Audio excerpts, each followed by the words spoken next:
د پاکستان دفاع وزیر خواجه آصف د افغانستان د تیرو لسیزو شخړو او تاوتریخوالي په اړه بحث پارونکي څرګندونې کړې دي او له یو پټ راز څخه یې پرده پورته کړې ده.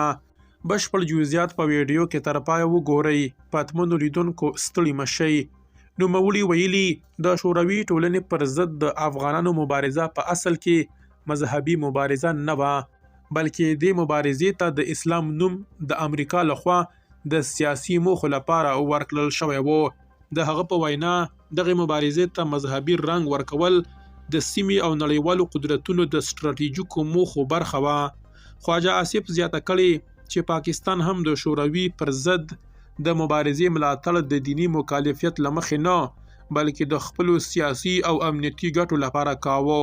د هغه په خبره اسلام په هغه پړاو کې د احساساتو د راپارولو او د خلکو د بسیج لپاره د یوې وسیلې په توګه وکارول شو څو یادې مبارزې ته مشروعیت ورکړل شي. د پاکستان دفاع وزیر همدارنګه یادونه کړې چې شوروي ځواکونه د هغه وخت د افغان واکمنۍ پر رسمي غوښتنه افغانستان ته دننه شوي وو.